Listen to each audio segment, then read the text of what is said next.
Prime Minister, it doesn't mean you get to make up your own facts. If you are found to have withheld information, you will be charged with a breach of the Official Secrets Act. You're a spy. You work for the British government. No, I work for the British people. I do not collect information so that the government can lie to the British people. Historically unpopular. It's everywhere. Every country. Biggest demonstration in human history. My motive was to stop a war and save lives. I have to tell the truth. Official Secret adalah judul film yang akan kita ringkas alur ceritanya pada kesempatan kali ini. Ditulis berdasarkan kejadian nyata dengan berlatar belakang waktu di tahun 2003 saat Amerika Serikat dan sekutunya Inggris hendak menginvasi negara Irak. Film yang dirilis pada tahun 2019 ini disutradarai oleh Gavin Hood dan dibintangi oleh Keira Knightley yang berperan sebagai Catherine Teresa Gunn, seorang pegawai yang bekerja di kantor pusat komunikasi Inggris. Bagaimanakah alur cerita lengkapnya? Tetap ikuti terus video ini hingga selesai. Film akan berfokus dengan menceritakan kehidupan Catherine Teresa Gunn yang bekerja sebagai staf penterjemah di Government Communication Headquarters atau kantor pusat komunikasi Inggris. Tugas utama Catherine di kantor itu adalah untuk menerjemahkan segala macam bentuk informasi hasil sadapan intelijen, khususnya yang berbahasa Mandarin, dan mengolahnya menjadi informasi yang diperlukan oleh kliennya, dalam hal ini yakni Kementerian Pertahanan dan Kementerian Dalam dan Luar Negeri. Kehidupan pribadi Catherine sebenarnya biasa-biasa saja. Ia tinggal di pinggiran kota bersama dengan suaminya bernama Yasser, seorang imigran muslim asal Turki. Pada suatu ketika saat berada di kantor, Catherine dan pegawai yang lainnya mendapatkan sebuah memo email yang dikirimkan oleh seseorang bernama Frank Oza, salah seorang pejabat NSA di Amerika Serikat. Isi dari memo email tersebut ternyata sangatlah mengusik hati nurani Catherine. Betapa tidak, isi email tersebut adalah meminta kepada pihak pemerintah Inggris agar memata-matai dan sekaligus mempengaruhi pejabat perwakilan dari 6 anggota tidak tetap Dewan Keamanan PBB, yakni dari Chili, New Guinea, Meksiko, Angola, Kamerun, dan Bulgaria. Hal ini terkait dengan usaha Amerika yang tengah mencari dukungan resolusi dari PBB untuk disetujui menginvasi Irak. Salah seorang pegawai yang lain kemudian memanggil atasannya untuk menanyakan keabsahan perintah yang ada di memo tersebut. Wanita itu lalu membenarkan kalau itu adalah operasi gabungan antara Amerika Serikat dan Inggris untuk mendapatkan fatwa halal dari PBB untuk menginvasi Irak. Invasi itu dipicu oleh tuduhan Amerika Serikat yang menyebutkan bahwa Irak menyimpan dan memproduksi senjata pemusnah massal dalam jumlah yang sangat besar. Sebagai seorang warga negara yang punya rasa nasionalisme yang tinggi, Catherine tidak ingin negaranya dibawa-bawa masuk ke dalam situasi perang dengan alasan palsu. Ia kemudian mendatangi seorang teman yang dulunya pernah terlibat dalam gerakan anti-perang dan menceritakan tentang memo yang ia dapat tempo hari. Catherine meminta kepada temannya itu untuk mau membantu mengecek keaslian memo yang nantinya akan ia kirim lewat pos. Keesokan harinya saat berada di kantor, Catherine kemudian berhasil memprint memo email tersebut tanpa diketahui oleh atasan ataupun pegawai yang lainnya. Pada saat berada di rumah, Catherine kemudian menyiapkan salinan tersebut dalam amplop dan kemudian mengirimkannya lewat pos. Hampir di seluruh penjuru negara Inggris, unjuk rasa dan demo besar-besaran sedang berlangsung menuntut pembatalannya rencana Inggris untuk ikut serta untuk menginvasi Irak bersama dengan Amerika. Sementara itu, di parkiran basement kantor berita The Observer, seorang jurnalis bernama Martin Bright bertemu dengan seorang wanita berhijab yang menyerahkan surat berisi salinan memo yang dikirimkan oleh Catherine.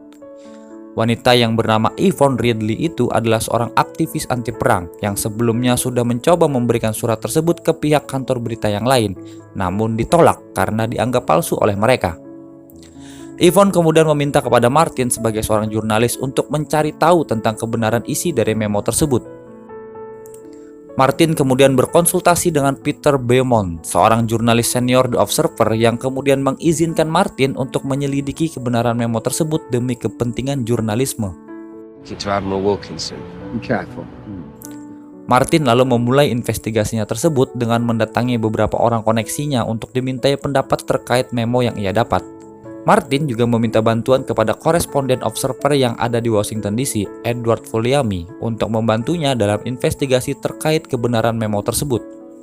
Singkat cerita, setelah melakukan investigasi yang mendalam dan juga disertai dengan perdebatan sengit di kantor, Martin akhirnya diberikan hak untuk menulis artikel terkait dengan memo tersebut dan juga mempublikasikan salinan memo tersebut seutuhnya. Catherine yang kemudian mengetahui kalau memo tersebut telah dipublikasikan ke koran, kemudian mengaku kepada suaminya kalau ialah orang yang membocorkan memo tersebut ke publik. Suaminya tidak menyangka kalau istrinya itu terlampau berani dan bahkan menurutnya Catherine bertingkah terlalu naif. Tindakannya tersebut justru mengancam nyawa mereka berdua, terlebih lagi keberadaan Yasser yang merupakan seorang imigran berstatus wajib lapor. Penerbitan memo di koran harian The Observer yang notabene-nya adalah media yang mendukung perang memunculkan spekulasi dan perhatian dari publik dan juga media yang lainnya. Tidak terkecuali dengan kantor tempat Catherine bekerja yang langsung melakukan penyelidikan internal kepada seluruh karyawannya. Satu persatu karyawan pun mulai dipanggil untuk dimintai keterangannya. Tak lama kemudian, tibalah giliran Catherine yang ditanyai oleh petugas Internal Affair. Catherine lalu dengan lugas menjawab semua pertanyaan-pertanyaan tersebut dan mengaku tidak mengetahui sama sekali tentang kebocoran memo tersebut. I have no idea. No. No. No? No. Sepulangnya ke rumah, Catherine justru semakin merasa bersalah.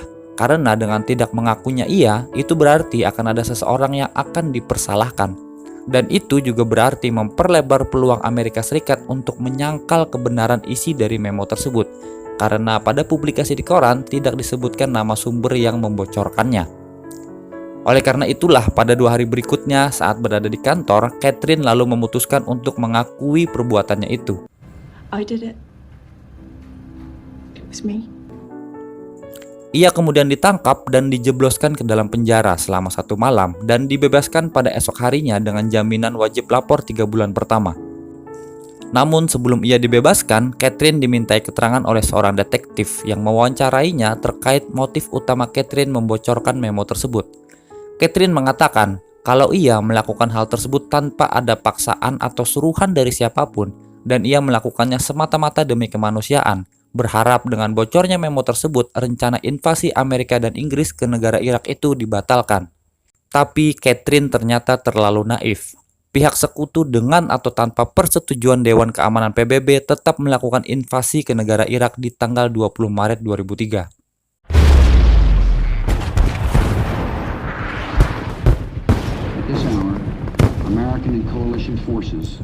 Catherine kemudian mendatangi kantor pengacara Liberty di London untuk mendapatkan bantuan hukum. Di sini Catherine menjelaskan tentang motif pembocoran memo tersebut dan juga menceritakan segala sesuatu tentang ia dan sejarah hidupnya bersama dengan suaminya.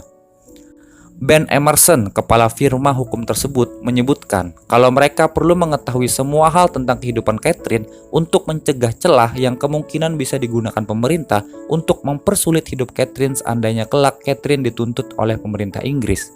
My motive was to stop a war and save lives. I failed. Di rumah, Catherine kembali didatangi oleh detektif pemerintah yang mengintimidasi Catherine untuk dilarang berbicara kepada siapapun dan profesi apapun terkait pekerjaannya sebagai seorang pegawai intelijen. Jika melanggar, Catherine bisa dituntut dengan undang-undang rahasia resmi yang bisa berujung kepada penuntutan dirinya ke pengadilan. Sementara itu di tempat lain, Ben Emerson dikunjungi oleh teman lamanya, Ken McDonald, seorang jaksa penuntut umum untuk membahas tentang kasus yang sedang menimpa Catherine. Ken lalu berusaha meyakinkan Ben kalau Catherine adalah seorang pengkhianat intelijen. Tapi Ben justru menganggap kalau yang dilakukan oleh Catherine hanyalah semata-mata untuk mencegah terjadinya perang ilegal. 6 bulan kemudian, Catherine mendapat telepon dari kantor pengacara Liberty yang menyebutkan kalau ia secara resmi telah dituntut oleh pemerintah Inggris karena melanggar undang-undang rahasia resmi intelijen. Identitas Catherine pun akhirnya dimunculkan di berbagai pemberitaan media. Kehidupan pribadinya kini menjadi topik utama pemberitaan. Catherine dan suaminya lalu kembali mendatangi kantor Liberty untuk mempersiapkan strategi pada saat persidangan nanti berlangsung. Catherine kemudian diberikan pilihan oleh Ben, apakah nantinya akan mengaku bersalah atau tidak bersalah. Mengaku bersalah, itu artinya Catherine akan mendapatkan imbalan hukuman yang lebih ringan dan dengan catatan kriminal seumur hidup. Atau bersikeras mengaku tidak bersalah dan memperjuangkan segala hak kewarganegaraannya dan juga dengan konsekuensi untuk membuktikan kalau perang itu benar-benar ilegal. Ben kemudian menemui Elizabeth Wilmhurst, mantan pegawai penasihat hukum Kementerian Luar Negeri yang mengundurkan diri beberapa hari sebelum invasi Irak dilaksanakan. Di sini Ben ternyata mendapatkan sebuah fakta menarik, kalau Jaksa Agung Lord Goldsmith mengubah pandangannya terkait invasi Irak yang tadinya berpendapat ilegal menjadi legal bahkan tanpa persetujuan PBB setelah Jaksa Agung tersebut pergi berkunjung ke Amerika. Ben kemudian menghubungi Martin dan meminta bantuannya untuk mencari tahu tentang tujuan kunjungan Goldsmith ke Amerika. Sementara itu di tempat lain, Peter yang ditugaskan ke Irak melaporkan kalau pada saat itu tidak ditemukan secuil pun benda yang membuktikan kalau Irak memproduksi dan menyimpan senjata pemusnah massal. Beberapa hari setelahnya, Martin menghubungi Ben dan menyampaikan informasi yang ia dapat terkait kehadiran Goldsmith ke Amerika. Singkat cerita, proses persidangan pun dilangsungkan. Catherine hadir di gedung dengan disambut oleh puluhan orang yang mendukungnya. Sebelum masuk ke ruang persidangan, Martin untuk pertama kalinya bertemu dengan Catherine dan menyampaikan rasa simpatiknya atas keberanian yang dilakukan oleh wanita tersebut. Catherine lalu masuk ke sebuah lorong dan kemudian tiba di hadapan para hakim dan juga para juri. Saat ditanyakan perihal pengakuannya, Catherine lalu dengan lugas menjawab kalau ia tidak bersalah. Not guilty. Hakim kemudian mempersilahkan kepada pihak jaksa penuntut untuk menyampaikan pertanyaan kepada tersangka. Namun ternyata pihak jaksa penuntut yang mewakili negara Inggris justru menyampaikan pencabutan dan membatalkan keseluruhan tuntutan dan dakwaannya terhadap Catherine dengan alasan mengadili Catherine saat itu justru akan memaksa pemerintah untuk menunjukkan dokumen penting terkait perintah invasi tersebut yang tentunya bersifat sangat-sangat rahasia. Jadi ketimbang pengadilan tersebut dilanjutkan, pihak jaksa penuntut pun lebih memilih untuk menyudahinya saja. Dan Catherine Teresa Gunn pun dibebaskan dari segala tuntutan. Miss Gunn, you're free to go. Di akhir film, kita akan diperlihatkan sosok Catherine Gunn yang asli, diwawancarai oleh wartawan saat keluar dari gedung pengadilan. Secara garis besar, film ini mengajarkan kepada kita bagaimana kesungguhan hati seorang Catherine Gunn dalam mempertahankan argumentasi dan idealismenya, meskipun intimidasi datang dari berbagai pihak. Sekian dulu video dari saya. Jika kalian suka dengan video ini, silakan tekan tombol like dan share video ini kemanapun kalian suka.